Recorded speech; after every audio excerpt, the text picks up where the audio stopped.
There's three types of resources: material, financial, and people resources. And people are the most important in my book because they drive the other two. Without human resources, you can't drive the financial or material resources that your company relies upon. So it's the key ingredient in the cake. The new Worker Protection Act, the recent legislation in 2023, now adds a preventative duty for all companies to ensure that staff are not being sexually harassed at work. So there's a legal parameter here as well. Managing a global team is complex, but Deel makes it simpler with payroll, HR, IT, and compliance all in one place. That's why over 35,000 businesses trust Deel to hire, pay, and manage teams worldwide. See how Deel works at DEEL.com/NICKDAY. That's Deel.com/NickDay. Deel, your forever people platform. Hello and welcome back to the HR L&D podcast. Now, Christmas parties should be joyful, they should be inclusive, they should be safe. But for many women, the festive season actually brings increased risk. Darker evenings, alcohol-fueled environments, reduced transport options, and complicated workplace power dynamics. And yet most employers still plan Christmas celebrations without giving any real thought about women's safety. So today on the HR L&D podcast, we're going to try and change that. Now, if you're new to the show, welcome. Please do remember to click follow or subscribe. My name is Nick Day. I'm the CEO at JGA Recruitment Group. We're a specialist human resources recruitment firm, and I'm also the host of this wonderful show. So welcome if you're joining us for the first time.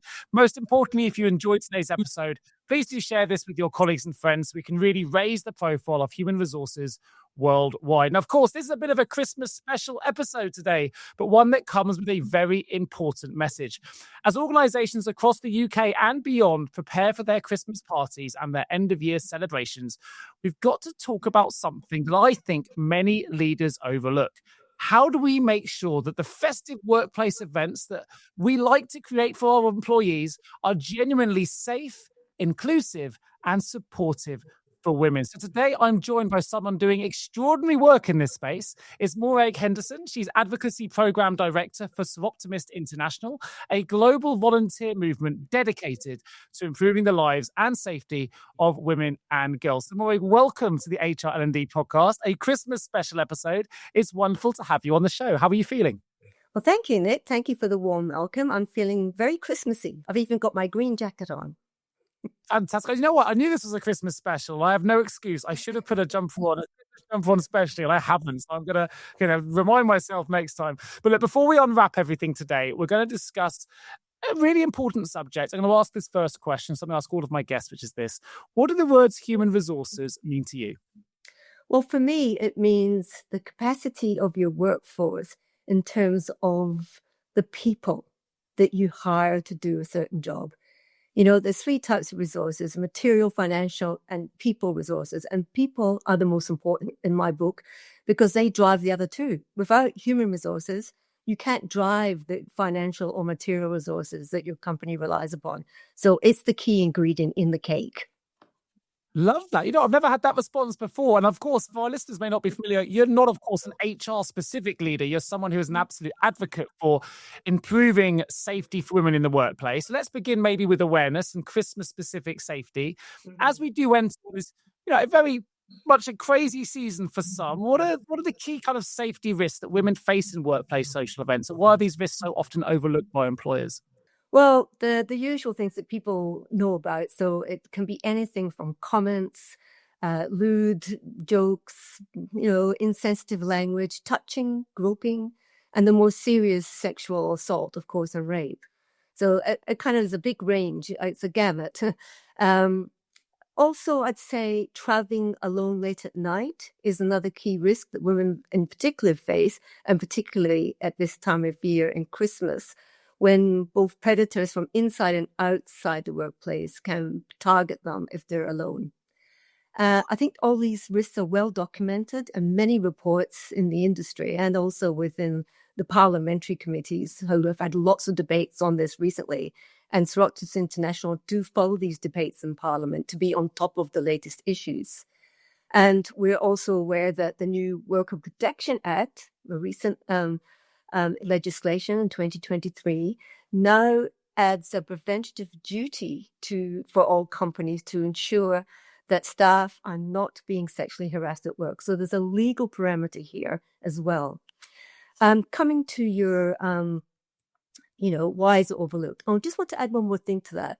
I think work events held outside the office or outside normal business hours are a company's legal responsibilities and not just their responsibility to give people a bit of fun at the end of the year. So there is a legal dimension to it now that perhaps wasn't there in the past. Yeah. Why is it overlooked? I think events are essentially seen as fun or spontaneous or voluntary type of events with a company. It's, a place to let your hair down, have a bit of fun. And they should be that. But I think we shouldn't underestimate legal and safeguarding risks. The other things I think people assume is particularly that managers looking from a certain perspective, let's say it's an all-male management team, they will only be looking from their own shoes, so to speak. Yeah. And I think they see parties as, a place where people make their own choices or have their own particular personal social behaviors in these contexts rather than workplace standards applying. And yes, it's a social event, but within the workplace context and in a venue paid by the company or in the office space, therefore it's the organization's workplace standards that should come first and foremost, even though it is a fun event. Yeah. And lastly, I would say pre-event planning. If you don't plan for the event properly, it's a risk that you're not managing expectations and you're not actually specifying clearly what the code of conduct is going to be at that event. Yeah, I think you've raised some really, really interesting points. I mean, I've always known I have a duty of care as an employer to make sure my employees get home safely. I think that's something that's often overlooked, then especially when things like alcohol are involved, and we need to set clear expectations around alcohol and behaviour. And I think, we've seen with many headline-based, grabbing kind of things that happened in the past that sometimes people take that as an opportunity to sometimes blame behaviour on alcohol, and other things, or sometimes employers will hide behind policies and say, well, we set a policy, therefore no longer my responsibility. So how can we really go about designing employee events to make sure they are genuinely inclusive? Because, of course, it's not just around alcohol and male and female. There are other considerations as well about making sure that they're culturally acceptable and inclusive for others as well. Not everybody celebrates Christmas. Not everyone feels comfortable necessarily even going to a pub, which would be probably more British culture here, or going to a bar. So how can we do that without dampening the festive spirit? We want to keep the focus on the fun, the inclusivity. We want to set the right expectations as well. Well, I think I'll start where I finished. So I ended with the fact that pre-planning is really essential.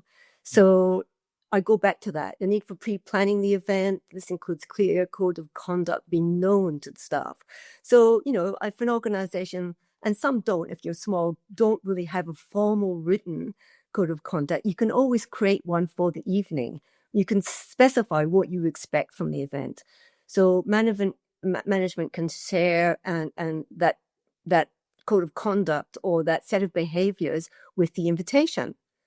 They can put within that invitation in a kind of nice way, behavioral examples, alcohol expectations, the consequences of bad behavior, and make it visible also on your social posts, because often companies will put their invitations on a Facebook post or a Snapchat post or whatever. You can still make that invitation fun at the same time as getting those key points down or attached to an email if you're sending an email out to everybody. And I think it's also important in this documentation prior to the party that you emphasize values that the company rely on employees to manifest through their behaviors.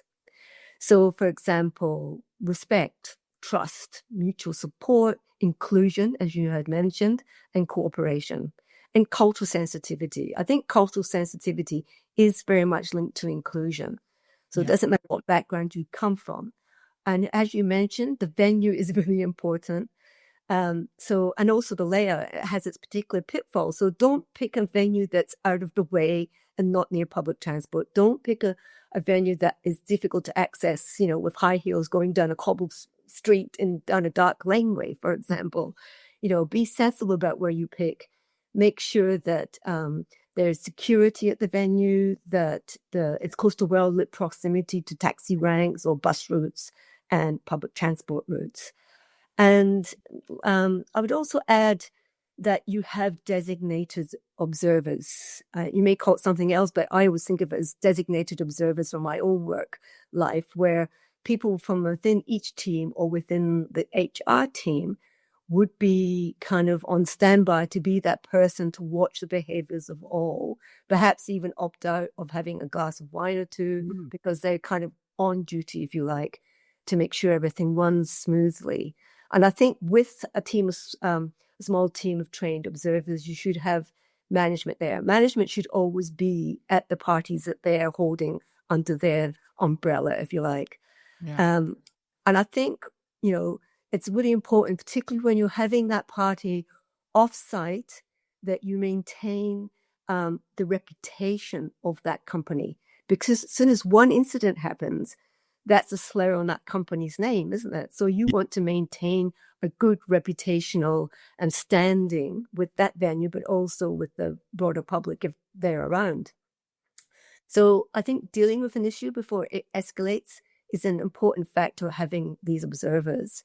And I think, if something does happen, and I think this all can be worked out before the event, obviously, is that you know what strategies and tactics to use to divert someone who's displaying antisocial behavior, or when to wrap up a party by not saying anything, but just turning up the lights, or stopping the alcohol flow at the bar, or changing the music to something slow and light. People will start to drift out if you do that. So you have certain tactics you can use to control the event and how it runs smoothly. Yeah, you know what? Some of these tactics are new to me, I'll be honest and transparent. I think the idea of having observers is something that I probably haven't even deployed myself. I probably give myself that responsibility of being a smaller company than perhaps some of the people listening to this show will be responsible for. But I think it's an interesting idea, and actually it's a great way to empower some of your team as well and give them responsibility that perhaps they haven't had before and really make them part of the process. Yeah. I think something that was quite interesting you raised, you talked about, high heels on cobble streets. Now, as a male, if I was a male leader, maybe finalizing my plans, maybe I've done the policies and things that perhaps are more obvious around behavior and things like that. And maybe I'm still finalizing my Christmas events, but these are the kind of things that potentially I definitely would have overlooked. I wouldn't necessarily have considered that. Are there any kind of particularly things we really need to consider, particularly for women, to make sure that they feel protected and supported, that from a male perspective, not through any deliberation, nothing deliberate, but I may have overlooked myself because I'm not able to see from those shoes? Well, I think things like ensuring alcohol controls, I think are particularly important for women because, a lot of women like to have a drink, but maybe they're not so used to having a drink or they're smaller. So I think it's careful to, what might be good for one person is not good for another. So I would say never serve alcohol without food. Always have food at an event where you're serving alcohol. Have a cap on the alcohol, for example. Make sure that you've got 2 or 3 drinks per person and no more. That way you're kind of reducing the risk for men and for women in that case. I'd also put out maybe even a survey before the party. How does people want to have that party? Do they want to have it at night or during the day? And for women in particular, if they've got caring responsibilities, then, one, they may not be able to come out at night because they're going home to look after children, or you may have to be flexible to let them go home, pick children up, take them to granny, take them to the babysitter to come back again. So these things that typically affect women more, maybe some men as well, but more often it's women. Also, group transport. Men like to just, okay, I'm going out for a party after our party, where women like to go somewhere where they know they're safe, so providing taxi vouchers, getting home, providing a minibus. If it's only once or twice a year, a company can afford a minibus, take them to the nearest station where they only have to have one single journey to get home. So no kind of long journeys where you've got to change a number of times. Off the daytime events, I don't know if I mentioned that, lunchtime event where you can have, some kind of sporting event and then go for lunch.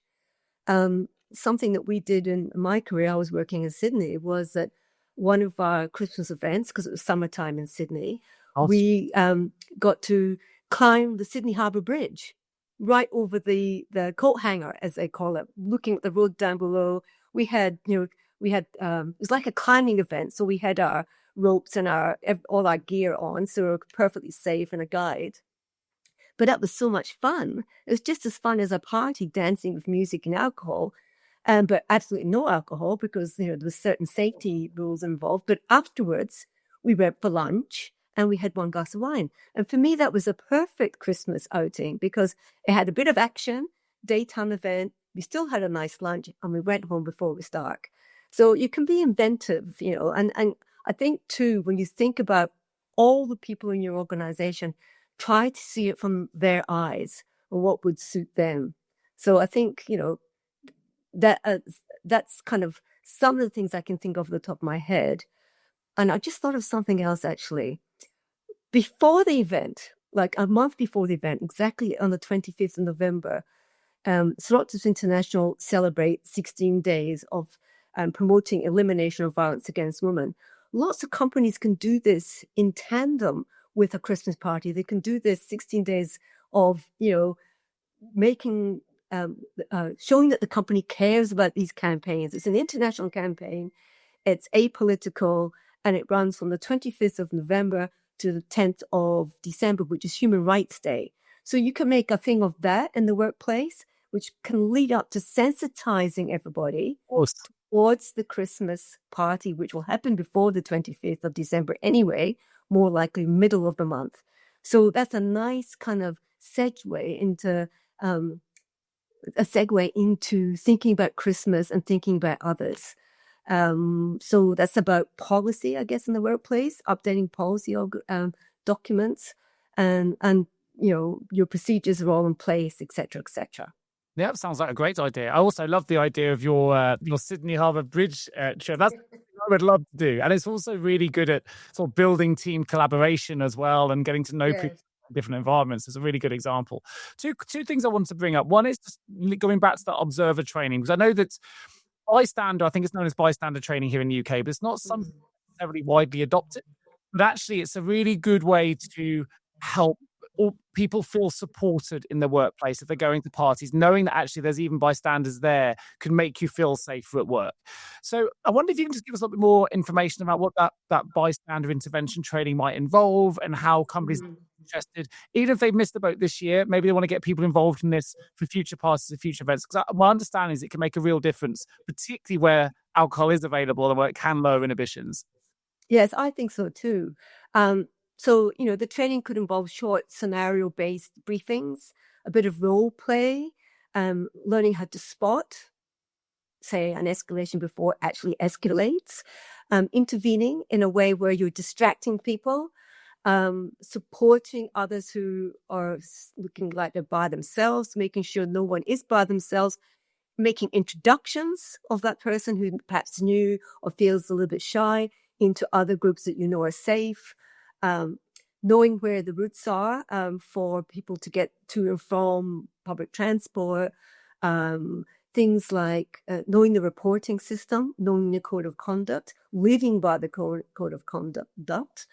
And I think too, I think I've read somewhere actually a few months ago that where you have bystander or designated observer training, it converts witnesses into safe intervention actors.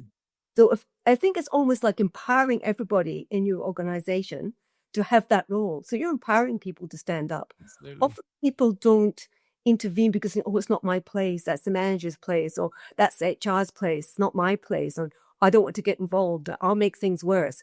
All those things come to mind. But if people are trained to have that official observer status, no, this is my job. I'm empowered to do it. My management has made me empowered. I can step up and intervene. And therefore, you have a system where everybody is responsible for everybody. And they found that through some evidence, I think it was in Stonewall magazine, that where you have bystander training, you have lower reporting of, bad behavior, and you have lower tolerance of misconduct when it does happen. Yeah. So all round better for everyone. And also there's the assumption that everyone wants to drink at a Christmas party. A lot of people are teetotal. A lot of people don't want to drink, they need to drive. So there's lots of people out there that I'm sure be very open to being one of those bystanders, having that extra responsibility and being sober enough to be able to do that adequately as well. I know we've talked a lot about preventative measures, which are, of course, the most important measures we want to take at the start. But let's say something does go wrong. We hope it doesn't.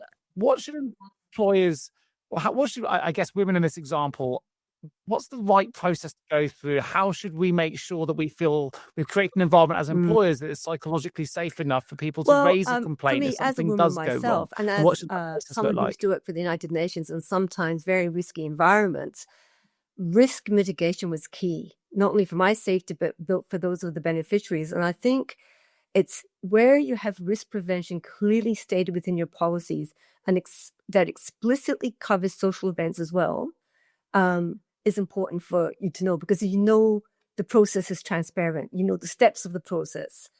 And as I said earlier, having flexible working arrangements or temporary changes to work will make you feel safer, because if you have to change something due to being in a better place for one reason or another, you can, there's steps that you can take to arrange that, and it's known. I think, really visible pre-event communications, all reasonable steps taken to mitigate risks, documentation that's available easily on, say, the workplace internet hub or intranet hub, contacts that are known, external contacts, counseling in case if something does happen, anonymous ways to report, safe ways to report, not anonymous, but not within the workplace.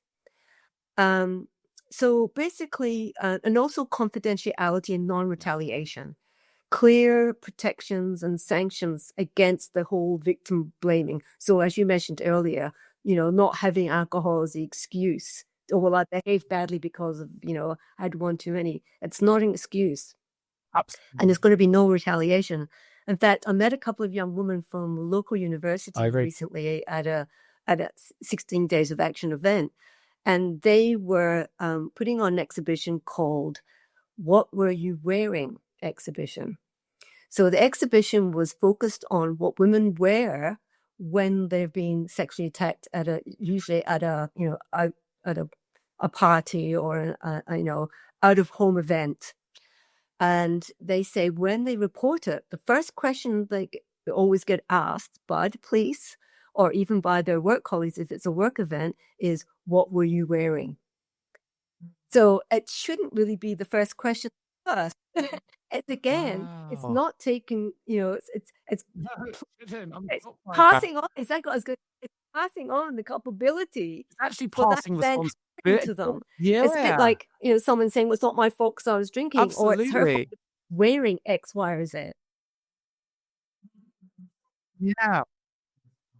Yes, I'm really shocked by that. I'm like, what did you do to encourage that kind of behavior? But the exhibition stuck in my mind because it's called "What Were You Wearing?" and it's it's got a whole range of different clothes. So it doesn't matter what they're wearing. Sometimes it's jeans and a little tank top. Sometimes it's a dress. Sometimes it's high shoes. Sometimes it's flat shoes. It doesn't matter, because if someone has a propensity to violate someone, they're going to do it anyway, no matter what someone's wearing. If they're in that frame of mind and they've had too much to drink, then that woman is in the wrong place at the wrong time, I don't think what she is wearing is really relative to what's going on. It's not her fault. And I think that's what has to be made clear in a work context as well. HR leaders. I'm Nick Day, host of this podcast, but also founder of JGA Recruitment Group. And here's what I hear every week from top HR leaders. They say, Nick, we can't find the talent. It's our biggest challenge. And when we do, we can't retain them. Well, that's where we come in. At JGA, we specialize in HR recruitment and only HR recruitment. From executive search assignments placing CHROs, to contingency hires finding HR pros, to global HR transformational contract placements, and every people role in between. Across every vertical and at every single level, we know where the top people are, what motivates them, and most importantly, how to get them excited about your opportunity, even if they're not actively looking. With engagement rates over 90%, we don't rely on job boards. We rely on relationships. We place fast, we place right, and we do it in a way that reflects your brand, your values, and your goals. So if you're building a strategic HR function, please don't leave it to chance. Visit jjrecruitment.com or reach out to me directly, and let's build the future of work together. I completely agree. God, I'm still a bit taken aback by that. I can understand it to be true. Now, of course, I want to find out a little bit more about Optimist International. And my understanding is founded in 1921. You've got over 62,000 club members in 106 countries. It's a volunteer movement really designed to support women and to make them feel more safe at work and beyond. And I know that one of the tools that you do offer is a gender impact assessment specifically for workplace events. So I wondered if you could tell us a bit more about what the gender impact assessment is. And for those unfamiliar, maybe tell us a little bit more about Gender Impact International as well. This came about because we were looking at the Equality Act. I mentioned at the top of this program, we do some horizon scanning, seeing what new legislation is coming out around the mandate that affects our charity and our mandate. And we examined the 2010 Equality Act and how that it was being implemented patchily, if I could say. You know, some organizations are better than others. Some workplaces are just starting to implement it, particularly in the private sector. But in the public sector also, it's implemented to a degree. Because the wording within that act says, with due regard. So let me give you an example. You have an environmental impact assessment. It's mandatory. Everyone has to do it for any kind of planning of use of land in any locality around the whole of the United Kingdom. And that's quite strict. So, you know, how is that, development of land going to affect people? How is it going to affect the environment? Maybe any wildlife in that area, et cetera, et cetera. So it's quite strict and it's formulated for protection. But the gender equality impact doesn't mention different groups. It just says equality. It could be anything. And what tends to happen is that they'll look at the lowest bar. So let's look at how disabled people need help, and rightly so, or how young people under the age of 5, or, anything to do with marginalized populations, perhaps, migrant groups, etc. What you're doing there, what you're doing there, let me turn that off. What you're doing there is that you are, I've lost my train of thought now. I'm glad it's not live. Basically what you're doing there when you're saying that it's a certain band of people, you're only addressing equality for 20% of the people, let's say. The other 80% is this amorphous whole. Yeah. And it's kind of like policy for everybody. And what we found is that over 51% of all the population in the United Kingdom is women. And because statistics tend to focus on the taxation that we pay, and basic through our pay structures, our taxation regime, we find that those are the statistics that we collect, and mostly about men. You don't collect statistics about women who work but don't get paid. So unpaid carers, people who volunteer like me now, they're kind of invisible. This is amorphous 51% invisible population who are not being catered for through the Equality Act, and therefore we're asking for gender impact assessments to be mandatory, and that can be applied right across the board in any field of life.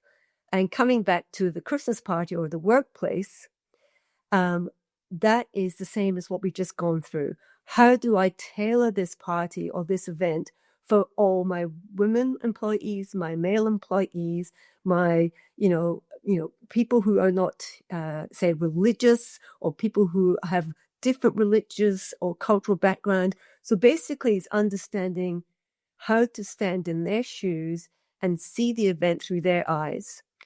And that's all we ask through a gender impact assessment. How is it going to affect women and men differently, given they have different responsibilities, given they have different perspectives, different fears with regard to their safety, etc. Yeah.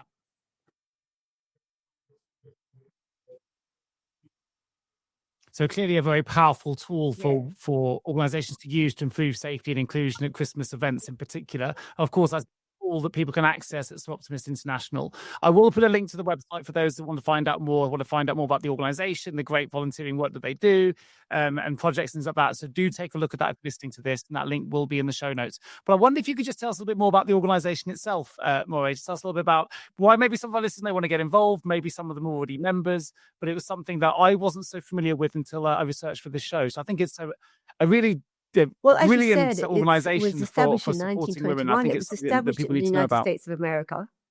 And I think it was essentially formed to promote the franchise of a woman's vote. So at that stage in America, women didn't have the vote. And then the first tier of women got the vote if they were landowners or wives of landowners. And then it went on and on, I guess. Britain was a little bit earlier in terms of gaining the vote. But nevertheless, Britain took up the gauntlet of this organization a few years later, in 1924. And I think the first club was Bristol. So they're 100 years old. The club to which I belong to, the Perth Club in Scotland North, is 91 years old. So I think we're the oldest Scottish club. So quite old, in the history of the organization. And I'm connected to the organization almost in its very early days.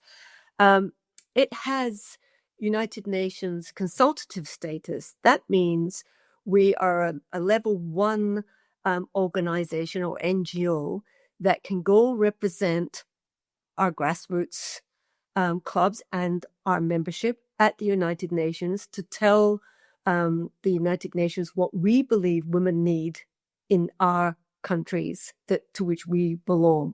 Now, the United Kingdom Federation for Sir Optimist International is 18 countries. So we have a number of federations around the world. But we represent, so when we go to the United Nations, we will speak on behalf of those countries being in the United Kingdom, mainly United Kingdom, but also including the Caribbean, India, Malta, and Ireland. And it's a bit like saying to the United Nations, this is what we need from you to tell our countries. So we report in the Civil Society Forum. They will collect that report and feed that back to the nation states around this General Assembly. So the General Assembly, as in our foreign affairs people, know that your people, your grassroots are saying this. We know this is happening because we feed the report to them. At a local level, we're mainly a service organization. So we do all sorts of charity work with women's aid groups, RESAC, lots of different charities involving children, and also the environment where it's going to affect people generally.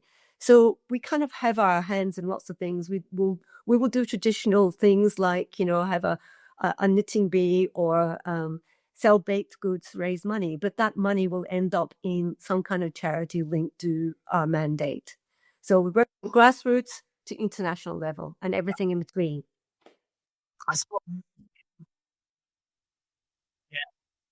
Fantastic. I mean, it's a wonderful organization. I've spotted the amount of humanitarian aid work that the organization's involved in as well. I mean, it was really. I'm really glad I discovered it in research for this show because some of the work you're doing is wonderful. For those that do want to find out more, it's SirOptimistInternational.org, the website, but it will be in the show notes. And I wasn't even familiar with the term. Maybe I should have been, and more for me, but I wasn't familiar with the term even. It means. And I realized that stands for the best for women. And that makes a lot more sister. So it's the optimal sister. So it's sister to sister help, essentially. I actually met a friend, a husband of a friend recently who said, yes, I've heard all about you. You are called the super optimists. I laughed because he thought that's what we were, the super optimists. And I said, I'll take that. Yes. Yeah, I did. I said the Latin for sister and the Latin for best, isn't it? So yeah, very nice. So it's good. Well, I want to just take it back to the festive celebration slightly before we open the vault, because I'm also aware that often celebrations will mirror the behavior of those at the top. And there are a lot of leaders listening to this show, a lot of CHROs, CFOs, CEOs even. So what can the leaders listening to this do to ensure they're really modeling safe, respectful behavior so that actually from the top, they can really start to make sure that they're creating an environment where everyone feels comfortable participating without fear, without pressure, and in a way that actually is the way we want a party to go, which is safe, inclusive, fun, and all those kind of things. I know we've talked a lot about it already in terms of policy, but I think there's a message here that I think would benefit from, and just reminding leaders of the role that they play in this conduct, and that's wrapped up with the values, as well. I guess, that an organization can espouse. I know the organization itself is not linked to values, but the people within it should be demonstrating demonstrating behaviors linked to certain values. So as I mentioned, trust, mutual cooperation, inclusion, all these key factors, transparency, they have to demonstrate that. They have to live it. I know when I was in Athens, we needed to know it back to front and live it, because it wasn't just the way we behaved in our workplaces. It was the way we behaved in the field with beneficiaries. We had to, people have slit, and it's been very, much in the news, but it's very much always there inside of you. You live it.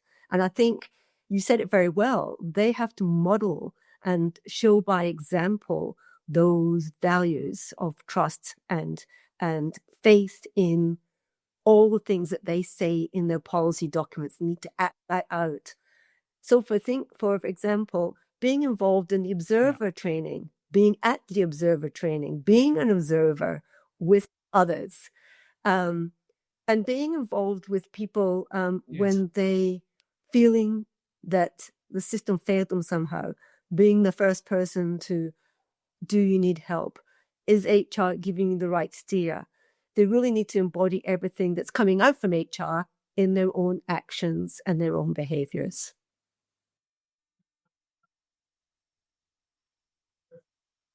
Yeah, I mean, look, I represent a very small organization, but I know from my own experience that I'm much happier and I have much more fun at our own Christmas events that we arrange when I know it goes without a hitch and everyone feels inclusive. I don't need to be, I don't need alcohol to make that what makes the party fun for me. I want to go perfectly safe. It's wonderful. That absolutely is always a better result than drinking too much and if things get out of hand, just for the sake of one evening of a bit of fun as an owner, and then realizing that all these things have gone wrong that could have been better, because it's never worth taking that risk. I think there's ability to know you've had a fun party, everyone's felt included, everyone's had a good time, and even if you have to model the right behaviors and maybe not drink as much or not drink at all potentially and be an observer, actually it's worth it, because things will go smoothly, you won't have any fallouts. And you mentioned, I think, brand and reputation earlier. Absolutely. I know it can take years to build a brand. It can take one event to break it down, and I think don't lean like that. I think one thing, while we're talking about legacy, maybe we'll ask this last of all before we open the vault. What impact do you hope that this year's advocacy will have on workplace culture in the years ahead? And what would a truly safe and inclusive festive season look like for the women that you represent? Just to think laterally and not just logically all the time. Think about sideways, think about how we can celebrate, as you say, without alcohol. Sure. Think about daytime activities, family fun events, going to a fair, doing different things to accommodate different people. And, you can have a number of celebrations during the year. It doesn't have to be a boozy Christmas party at night. It could be a summer picnic, with families. And I think for the future, if companies embody this lateral thinking and thinking from someone else's perspectives every time they make a decision where lots of people are going to be involved, then they'll be on the right track, because they're thinking about everyone's safety.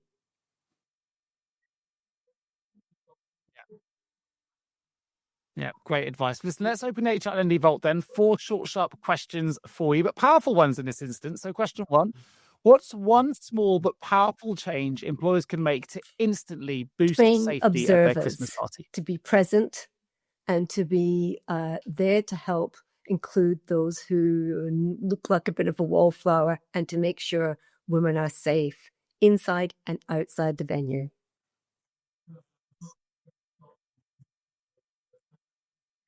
By the way, I love that, and it's something I'm going to be adopting from this day forward. It seems, I can't believe I hadn't thought of it before. I think I was naturally just that single bystander observer, but I think absolutely we can encourage others and empower others to do the same. I think it's a really, really good advice. What's one myth about women's safety at work events? One Perhaps myth HR is leaders should in maybe the let go workplace of when this they're amongst business. all their friends, they feel totally safe because they don't always feel safe because people change when they have a glass or two of alcohol. Certain people do. Some people don't. But when certain people begin to be a little bit more touchy-feely, a little bit more louder and obnoxious, that's when women fear the surroundings. They try to, maneuver out of it. So you can't assume just because everyone's friends and the teams get along during the working day that it's going to be the same kind of atmosphere in a work party where the situation is different when people are, say, letting their hair down and maybe too much letting their hair down.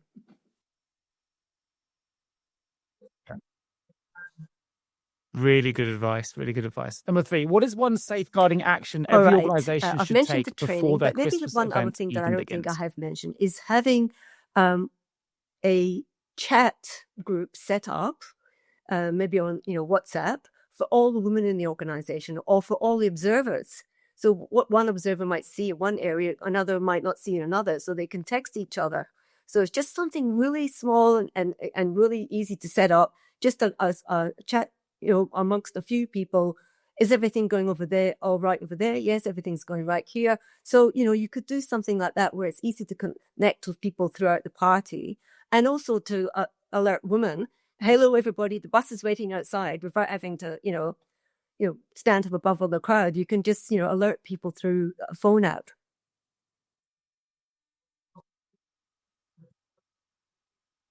Yeah, perfect. Great advice. And last but not least, if you could design the I think it could be a perfect safe daytime Christmas event. workplace I celebration, think what would it look doing like? something adventurous, like, as I mentioned, climbing a bridge. But if you've got older people, Yeah. maybe something a little bit more easygoing, then coupled with a lunch and a glass of wine and goodbye by the afternoon. I think that would be lovely.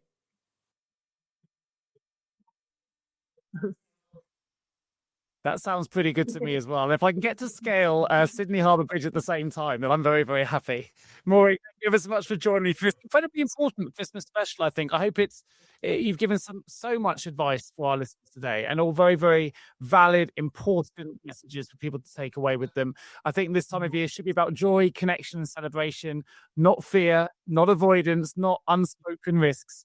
And I think your insights there really helped our leaders get to grips with that and give them a really clear roadmaps for designing festive events where hopefully every employee, not just the women, but everyone involved, feels safe, respected, and valued. So thank you ever so much for that. Again, for listeners who want to explore the work of Optimist International, access resources that support women's safety this Christmas, please do have a look at the link in the show notes. It will take you straight through to their website.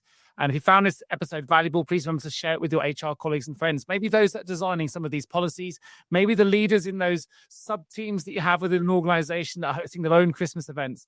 Give them access to this episode. Let them listen to the advice that Marie's given today, because it could really help save a crisis, make people feel more safe at work, and actually make your Christmas parties go without any kind of risk. So I think that's really, really important.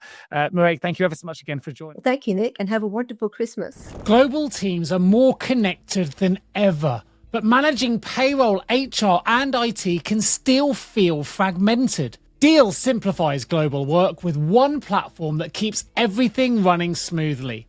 No compliance guesswork, no third-party payroll, just seamless operations backed by 24/7 expert support. That's why over 35,000 companies trust Deel to handle their global workforce. Visit deel.com/nickday to see how Deel can help. That's DEEL.com/NICKDAY. Deel, your forever people platform.